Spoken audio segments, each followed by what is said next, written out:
रात जब सब सो जाते हैं और सड़कें खाली हो जाती हैं, उसी वक्त कुछ ऐसी चीजें जागती हैं जिनका जिक्र दिन में कोई नहीं करता।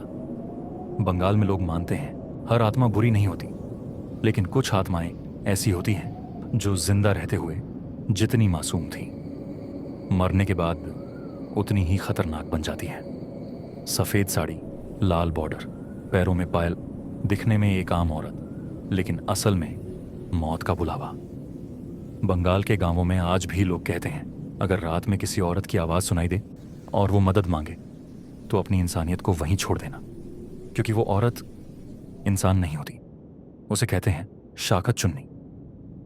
बीरभूम जिले का एक छोटा सा गांव माधवपुर, बहुत साधारण सा गांव। मिट्टी के घर, संकीर्ण रास्ते और सूरज ढलते ही बंद हो जाने वाले दरवाजे।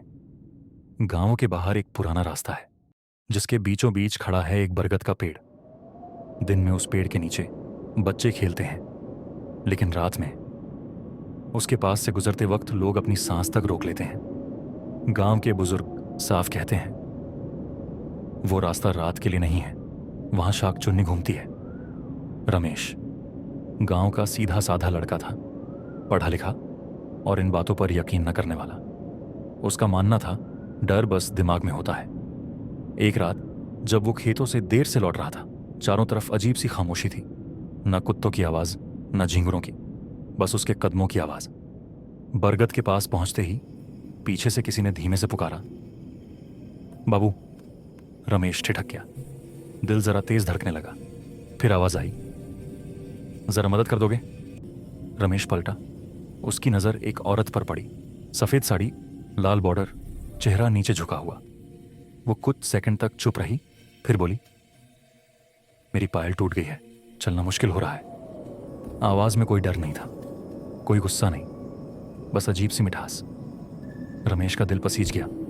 वो झुका पायल देखने के लिए, और तभी उसकी नजर उस औरत के पैरों पर पड़ी।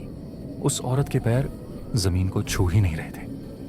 रमेश की सांस अटक गई और अगले ही पल उसने वो देखा जो किसी इंसान को नहीं देखना चाहिए। उसके पैर पीछे की तरफ मुड़े हुए थे, जैसे घुटने गलत दिशा में जुड़े हों। रमेश की चीख गले में ही दब गई। वो उठा और बिना पीछे देखे भागने लगा, लेकिन पीछे से आती रही छन छन छन पायल की आवाज, जैसे कोई उसके साथ साथ चल रहा हो। सुबह गांव वालों ने रमेश को उसी बरगद के पास पाया।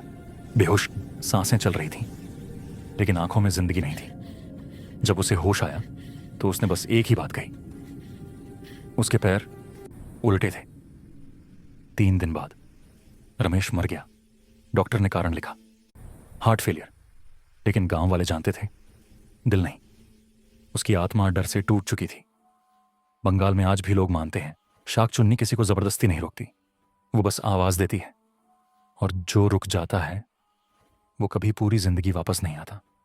कहते हैं अगर आपने उसका चेहरा देख लिया तो आपकी उम्र उससे छिन जाती है, और अगर आपने उसके पैरों को देख लिया तो मौत तय है।